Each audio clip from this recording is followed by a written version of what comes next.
Hi guys, කොහොමද ඉතින් ඔයාලට? මෙරිමි again Chinese series එකේ 7 වෙනි part එකත් ගෙනාවා. මේ කොටසට කැමති නම් අන්තිම කොටස ඕනි කියලා පල්ලෙහෙන් කමෙන්ට් කරන්න. ඒ වගේම like කරලා යාළුවන්ට share කරලා පල්ලෙහේ තියෙන subscribe button එක ඔබලා මගේ අලුත් වීඩියෝස් ඉක්මනින් බලන්න පුළුවන්. ඔන්න මේ part එකෙන් ලොකු රහසක් එළි වෙනවා. episode 7 එකෙන් පටන් ගන්නේ පිරිමි දෙන්නෙක් ඇවිල්ලා කරදර කරද්දී ජින්ෂින් ඇවිල්ලා චූෂියව බේර ගන්නවා. එතන පොඩි වලියක් කියපු හින්දා ජින්ෂින්ගේ අත පොඩ්ඩක් තුවාල වෙලා. ගෙදරදී ඒකට බෙහෙත් කරලා චූෂියා එතනින් යන්න හදද්දී ජින්ෂින් බොරුවට ඕවර් ඇක්ටින් දාලා කියනවා දැන් ඉතින් මම මේ තුවාල වෙච්ච අතත් එක්ක ඔක්කොම වැඩ කරගන්නත් එපා කියලා. ඒතකොට චූෂියාගේ හිත උණු වෙලා එයා නවතිනවා.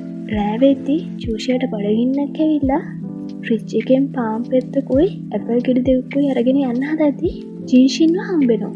චූෂි අහනවා ඇයිවා මෙතන ඉන්නේ කියලා. ජින්ෂින් කියනවා මට බඩගිනි කියලා චූෂිගේ පාන් පෙත්තේ අනිත් කොන යාගේ කටින් අල්ල ගන්නවා.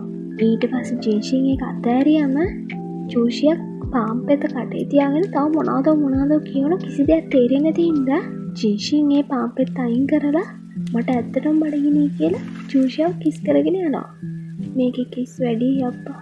ඊට පස්සේ ඒක නවතින්නේ ඒ දෙන්න එදා රෑ එකට ඉඳලා ඊළඟ දවසේ උදේ ජින්ෂින් ඔක්කොම අමතක වෙලා කියලා හිතලා චූෂියව ඉඹින්න යද්දී චූෂියා ඒක නවත්තලා කියනවා මං තාම ඔයාලට සමාව දීලා නැහැ ඒක නිසා ඔයාලා විදිහට හැසිරෙන්න එපා කියලා. ඒකම චූෂියා කියනවා මට හොයා ගෲප් එකේ මීටින් එකක් තියෙනවා ඒකට කතා කරේ මට විතරයි මං යනවා කියලා.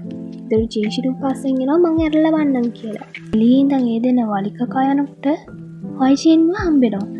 වයිජින් අහනවා දැන් ඔය දෙන්න එකතු වෙලාද කියලා. එතකොට ජින්ෂින් අරයට වදින්නත් එක්ක කියනවා කපල්ස්ලා ඉතින් එහෙම තරහෙන් ඉන්නේ නෑනේ එක දවසක්වත් කියලා ඒ දෙන්න එතනින් යනවා.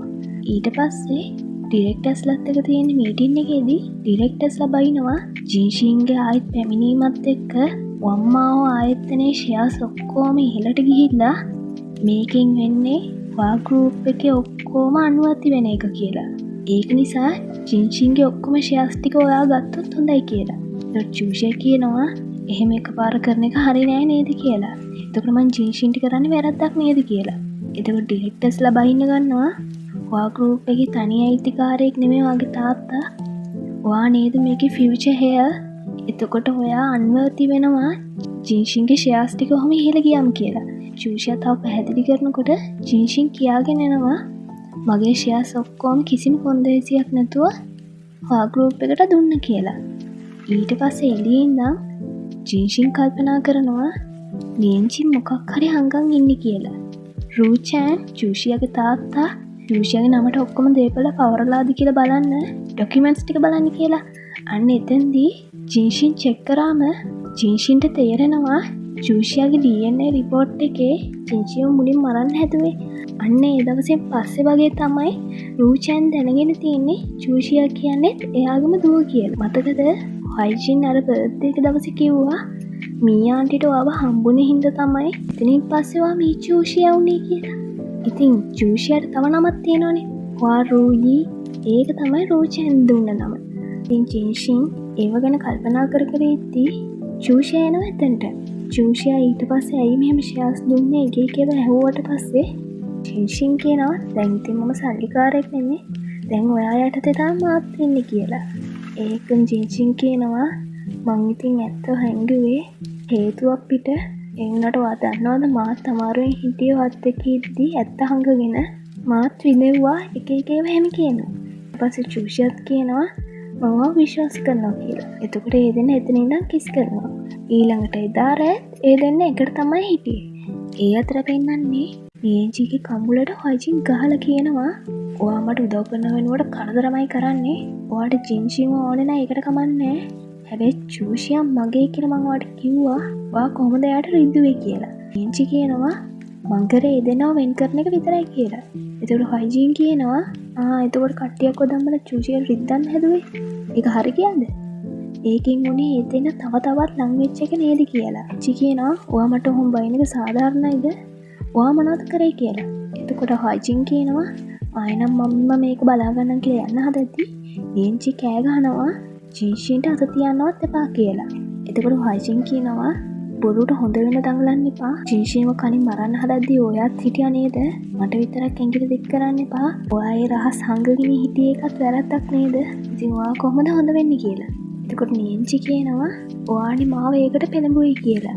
එතකොට හොයිජින් කියනවා ඒක මන්ද කරේ ඇක්සිඩන්ට් එකෙන් පස්සේ ඔයා ජින්ෂීන්ගේ වීරයයි කියලා හිතුවට ඔයත් ඒකට සම්බන්ධයි කියලා ජින්ෂීන් දැනගත්තොත් කියලා බයනේ ඔයා හංගන් හිටි හොයිජින් කියලා එතනින් යනවා. නියංචි කෝල් එකක් ගන්නවා කාට හරි. ඊට පස්සේ කියනවා ඔයා ගෲප් එකේ ෂෙයාර්ස් ඔක්කොම ටික කොහොම හරි ගන්න කියලා. ඊළඟට ජින්ෂීන්ගේ ෆෝන් එකට මැසේජ් එකක් එනවා නියංචිගෙන්. ඒක දැකලා ජින්ෂීන් එතනින් යනවා. ජින්ෂීන් නියංචිව හොයාගෙන ආවට පස්සේ දකිනවා නියංචි ඒ හිටියේ තැන බිම වැටිලා ඔළුවේ ලේ ගලනවා. ඒක දැකලා ජින්ෂීන් එයාව උස්සගෙන යනවා. ඊට පස්සේ චූෂියා ඇහැරිලා බලද්දි ජින්ෂීන් නැති හින්දා චූෂියා කෝල් කරාම ජින්ෂීන් කියනවා මට හදිසි වැඩකට යන්න වුණා US වලට මං හෙට ගියා ගාම කෝල් කරන්නම් කියලා කෝල් එක කට් කරනවා. චූෂියා හිතනවා ජින්ෂීන් ඉස්සර වගේ නෙමේ තව මොනවද හංගන් ඉන්නේ කියලා. චූෂියාට හොයිජින් පෙන්නනවා නිවුස් එක. නියංචිගේ බාර් එකේ නියංචිගේ ලේ හැමතැනම තියෙනවා. බාර් එකේ ලේ තිබ්බ CCTV කැමරාවලේ ජින්ෂීන් අන්තිමට එතනින් ගිහිල්ලා නියංචිව එයාගේ කාර් එකේ දාලා අරන් ගියා කියලා කියනවා. එතකොට චූෂියා කියනවා ඒක වෙන්න බෑ. ජින්ෂීන් මට ඊයරෑ කෝල් කරා එයාට USA වලට යන්න තියෙනවා අර්ජන්ට් වැඩකට කියලා. මට පුළුවන් ඒකෙන් ප්‍රූෆ් කරන්න කියලා. චූෂියා කෝල් එකක් අරන් කියනවා ජින්ෂීන් USA ගිය ටිකට් එක තියෙනවද කියලා. එතකොට ඒ පැත්තෙන් කියනවා එහෙම එකක් බුක් කරලා තිබෙන්නේ නැහැ කියලා. එතකොට චූෂියා ආයෙත් හිතනවා ජින්ෂීන් ආයෙත් මට බොරු කරා කියලා. ඊට පස්සේ පෙන්නන්නේ චූෂියාට කෝල් කළා යාගේ සෙක්‍රටරි කියනවා වා ගෲප් එකේ ෂෙයාර්ස් එකපාරටම ෆොරින් කම්පැනිස් වලින් ගන්න පටන්ගෙන ඒකෙන් වෙන්නේ වා ගෲප් එකේ නම වෙන ඒවට මාරු වෙන එක කියලා. එතකොට චූෂියා චෙක් කරනවා චූෂියාට තේනවා සමහර ෂෙයාර්ස් තියෙනවා හොයිජින්ට එයාගෙන් උදව්වක් ගන්න කියලා. හොයිජින්ව හම්බෙලා චූෂියා උදව් ඉල්ලුවම ඒතර හොයිජින් කියනවා මට ඒකට කෙලින්ම උදව් කරන්න බෑ. හැබැයි මට ප්‍රොපෝසල් එකක් තියෙනවා වාමාව මෙරිකරොත් අපි දෙන්නට පුළා ෂෙයාර්ස් බෙදාගන්න කියලා. ඒකෙන් පුළා හා ගෲප් එක බේරගන්න කියලා. චූෂියා ඉල්ලනවා මට ටික කාලයක් දෙන්න කියලා. ඊළඟට චූෂියා ගෙදර ගියාම තාත්තා ඇවිල්ලා ඉන්නවා දැකලා චූෂියා තාත්තත් එක්ක කතා කරන්න ගන්නවා. තාත්තා කියනවා ඒ ෂෙයාර්ස් ෆොරින් කම්පැනිස් වලින්ම නෙමෙයි අරන් තියෙන්නේ. නියංචිනුයි ජින්ෂීන් එකතු වෙලා තමයි වැඩේ කරලා තියෙන්නේ කියලා. එතකොට චූෂියා කියනවා ඒක වෙන්න බෑ සමහරට වෙන රහසක් ඇති කියලා. ජැන් කියනවා මම නියංචියුම් බැඳලා දැන් ගොඩක් කල් හැබැයි මට තාම ආව අඳුරගන්න බෑ. ඔයත් ජින්ෂීන් එක්ක වෙන වෙලා අවුරුද්දක් විතර වෙනව නේද? ඔයාට ඒවා තාම විශ්වාසයිද කියලා. එතකොට චූෂියාට තේරෙනවා ඒක ඇත්තේ ආපහු මට බොරුවක් කරානේ කියලා මතක් වෙනවා. ඒක ගැන හිතේ රූචන්ට ආයෙත් අදවතේ ප්‍රශ්නයක් එන්න ගන්නවා. ඊට පස්සේ චූෂියා ජින්ෂීන්ගේ අර වීදුරු බල්ලව අතගා ඉන්න ගම කල්පනා කරලා හොයිජින්ට කෝල් එකක් කරන් කියනවා මම මේ ප්‍රොපෝසල් එකට කැමතියි කියලා.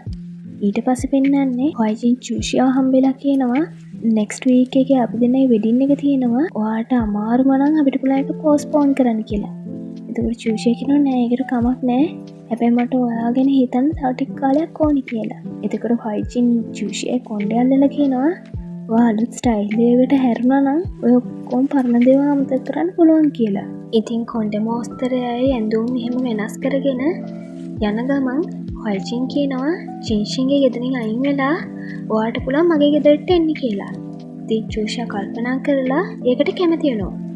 ගෙදර ගියාට පස්සේ චූෂියා වොෂාත් දාගෙන ඩිනර් එක ගන්න එනකොට හොයිජින් දකිනවා චූෂියා ආයෙත් පරණ විදියටම ඇවිල්ලා කියලා. එතකොට චූෂියා කියනවා ඒක ටිකක් මට අමාරුයි වගේ ඒක නිසා මම ආයෙත් පරණ විදියටම ඇඳුම් අඳින්නේ කොණ්ඩේ ස්ටයිල් එක තියාගන්න හිතුවා කියලා. ඉතින් හොයිජින් කියනවා ඒකට කමක් නෑ කියලා. මට ෆස්ට් පාර්ට් එකේ දෙයක් කියන්න අමතක වුණා. හොයිජින් මස්ටර්ඩ් ෆ්ලේවර් මොකක් හරි බීම් එකක් ගෙනල්ලා චූෂියාට දුන්නම ඒක සැරයි කියලා චූෂියා කිව්වම හොයිජින් කියනවා ඇයියනේ මස්ටර්ඩ් කියන්නේ ආස දෙයක් නේද කියලා. එතකොට චූෂියා කියනවා මං ඒවට කැමති නෑ කියලා. එතකොට හොයිජින් කියනවා මස්ටර්ඩ් කියන්නේ හොඳ දෙයක්. ඔයා try කරන්න ඔයා ඔකට ආස වෙයි කියලා. අන්න ඒ විදියටම කෑම වලට මස්ටර්ඩ් ගොඩාක් දාලා කටේ තියන්න බෑ සැරයි. එතකොට චූෂියා කියනවා ඇයි මේවට මස්ටර්ඩ් දාලා තියෙන්නේ කියලා. එතකොට හොයිජින් එක අමුතු විදිහකට කියනවා මස්ටර්ඩ් ඇඟට ගුණයි. ඔයා මේව කන්න ආස වෙයි කියලා. ඉතින් චූෂය කියනවා මගේ බඩ පිරිලා මන් දැන් යනවා කියලා කාමරයට යනවා. චූෂයට බඩගිනි දරාගන්න බැරුව ඕඩර් එකක් දාලා ගෙන්නුවාම හොයිජින්නේ ඕඩර් එක අරගෙන කුණු කූඩේට විසික් කරනවා. මේවා හොඳ නෑ ඔයාලට කන්න. ඔයාලට මොන හරි කන්න ඕනේ නම් මං ගිහලා කෑම හදන්නම් කියලා. මුතු විදිහට හොයිජින් කියනවා. චූෂය කියනවා නෑ නෑ මට ඕනේ නෑ බඩගිනි නෑ කියලා ආයෙත් යනවා යන්න. ඇඳට ගිහිල්ලා චූෂය කල්පනා කරනවා හොයිජින්ගේ මේ අමුතු හැසිරීම මට කලින් නම් නෝටිස් වුන්නේ නෑනේ කියලා. ඊළඟ දවසේ උදේ හොයිජින් කෑම හදලා දීමල් ලියලා තියෙනවා මං උයලා තියන්නේ ඒව කන්න කියලා. එකපාරටම දොර පැත්තෙන් සතෙක් එනවා. ඒක චූෂය බලන් දොර ආරිද්දි ජින්ෂින් තමයි හිටියේ. ජින්ෂින් ඇතුළට ඇවිල්ලා චූෂය කිස් කරගෙන යනවා. ඊට පස්සේ චූෂය ජින්ෂින්ගේ කම්මලට ගහලා කියනවා අයියෝ මට බොරු කරන්නේ කොහෙද ඔයා හිටියේ එක එක ඒවා කියනවා. එතකොට ජින්ෂින් කියනවා හොයිජින් මැරි කරන්න එපා මං දැක්ක ඔයගොල්ලෝ පබ්ලික් කරලා තිබ්බා ඔයගොල්ලෝ මැරි කරන්න යන්නේ කියලා. ඒකට ආයෙත් කිස් කරනකොට දොරෙන් ආයෙත් සද්දයක් ඇහෙනවා පාස්වර්ඩ් එක වැරදි කියලා. බලද්දි හොයිජින් පාස්වර්ඩ් එක ගහනවා ඒක වැරදි කියලා වැටෙනවා. ඒකට හොයිජින්ට තේරෙනවා පාස්වර්ඩ් එක චේන්ජ් කරලා කියලා. එයා චූෂයට කෝල් එකක් ගන්නවා. ඊට පස්සේ කන තියාගෙන අහගෙන ඉන්නවා චූෂයාගේ ෆෝන් එකේ රින්ග්ටෝන් එක ඇහෙනකොට. කිසිම රිප්ලයි එකක් නැතිකොට හොයිජින් ඩෝ කී එක අරගෙන අරින හදද්දිම චූෂයා දොර අරිනවා. ඊට පස්සේ චූෂයා කියනවා ෆෝන් එකේ තිබ්බ සාලේ මට ඒක ඇහුන්නේ කියලා. හොයිජින් මොකද නොකිය ඇතුළට ඇවිල්ලා නිකන් එහෙම බලනවා කවුරු හරි ඉන්නවද කියලා. ඊට පස්සේ චූෂයා ඇවිල්ලා අහනවා ඇයි ඔයාද කලින් ඇවිල්ලා තියෙන්නේ කියලා. හොයිජින් කියනවා මං ඔක්කොම මීටින්ස් ටික කැන්සල් කරා මට අද හත් එක්ක ගෙදර ඉන්න ඕන කියලා. ඊට පස්සේ ජීෂින් ඇතුලේ ඉන්න හින්දා චූෂය කියනවා අපි මූවී එකක් බලමුද කියලා. ඒකට හොයිජින් කැමති වුණාට පස්සේ චූෂය කියනවා මං ඇඳුම් චේන්ජ් කරන් ඉන්නම් කියලා කාමරේ දොර වහනකොටම ජීෂින් යාව අරගෙන ගිහිල්ලා ඇඳේ තියාගෙන කිස් කරගෙන යනවා. ඒ අතර හොයිජින් කතා කරනවා චූෂය කියලා. ඒකට චූෂය එක නවත්තලා ඇඳුම් මාරු කරගෙන හොයිජින් එක යන්න හදද්දි හොයිජින් කියනවා හොඳ හොරර් මූවී එකක් තියෙනවා අපි ඒක බලන්න යන්න කියලා චූෂයව ඇද්දගෙන යනවා. හවස චූෂයත් එක්ක ආව ගමන් හොයිජින් කියනවා ඔයා ඒක හරියට බැලුවේ නෑනේ මම ඒක ඩවුන්ලෝඩ් කරලා දෙන්නම් ආයෙත් බලන්න කියලා. චූෂය කියනවා මම හොරර් මූවීස් වලට ආස නෑ කියලා. ඒකම හොයිජින් කියනවා නෑ ඔයා තව බලන්න හොරර් මූවීස්. එතකොට ඔයා තව ආස වෙයි කියලා හරි අමුතු විදිහට කියනවා. එතකොට චූෂය කියනවා මම දැන් මහන්සි මම දැන් නිදාගෙන යනවා හෙට බලමු කියලා. ඒ අතර ජින්ෂින් අර මිනිස්සු හම්බෙනවා. ඒ මිනිස්සේ ෆොටෝ එකක් දීලා කියනවා මේ ඉන්නේ හුරුවෝ. ඒ කියන්නේ හුරුවෝයි චූෂියාගේ නියුන් සහෝදරිය අක්කා කියලා. එයාගේ කොලෙජ් කාලේ බොයිෆ්‍රෙන්ඩ් තමයි හොයිජින්. මෙයා තමයි හුවා ගෲප් එකේ නියම හෙයර්. ඒ වුණාට මෙයා ගැන වැඩි විස්තරයක් හොයාගන්න විදියක් නැහැ. පවුලේ ඒව හංගලා තියෙන්නේ කියලා. ඊට පස්සේ ජේෂින් කියනවා ඔමට චූෂය කියලා තියෙනවා එයාගේ අක්කා අවුරුදු 8කට කලින් කාර් ඇක්සිඩන්ට් එකකින් නැති වුණා කියලා පිටරටදී. ඒ මිනිහයා කියනවා එයා නැති වුණාට පස්සේ හොයිජින්ගේ කොලෙජ් එකෙන් අයින් වෙලා තියෙනවා. ඒ වගේම එයා අවුරුදු කීපයක් සයිකෝതെරපිත් කරගෙන තියෙනවා කියලා. ඊට පස්සේ තව වார்த்தාවක් වෙනලා කියනවා මේක තමයි හොයිජින්ගේ මේ පහුගිය අවුරුදු 3 ට්‍රැවල් කරපු තැන් ටික. ගිය අවුරුදු ඔයාගේ ඇක්සිඩන්ට් එක වෙද්දී හොයිජිනුත් USA වල තමයි ඉඳලා තියෙන්නේ කියලා. ඔයාගේ සැකේ හොයිජින් ගැන හරියටම හරි කියලා. එතකොට ජින්ෂි කියනවා මේ සාක්ෂි ප්‍රමාණවත් නෑ. අපිට ප්‍රබල සාක්ෂි ඕනේ. මෙයා තමයි මේ වැඩේ කරේ කියලා. ඊළඟ දවසේ උදේ චූෂියා සාලෙට එනකොට හොරර් මූවිස් වර්ග කීපයක්ම ස්ටුඩියෝ එකේ දාලා තිබිලා චූෂියාට මැසේජ් එකක් එනවා. ඔතන එකක් තෝරගන්න අද රාත්‍රියට අපි දෙන්න බලන්න කියලා. එතකොට චූෂියා ඒව ගණන් ගන්න නැතුව ෆෝන් එක ස්ටූල් එකට දාලා සෝෆා එකේ ඇලවෙනවා. හැබැයි ෆෝන් එක වැරදිලා වැටෙන්නේ රිමෝට් එකේ උඩට. රිමෝට් එකෙන් වැරදිලා ටීවී එකේ වීඩියෝ එකක් ඔන් වෙනවා. අන්න ඒ වීඩියෝ එක දිහා බලන චූෂියා පුදුම වෙනවා. ඔන්න ඔතනින් තමයි එපිසෝඩ් 7 ඉවර වෙන්නේ. ඉතින් මොකද හිතන්නේ? මියන්චි මැරෙයිද? මොකද මේ වීඩියෝ එකේ තියෙන්නේ? චූෂියා හොයිජින්ව කසාද බඳින්නද?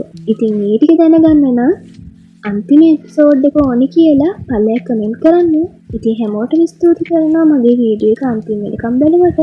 මගේ channel එකත් එක්කම ඉන්න. හැමෝටම සුබ දවසක්.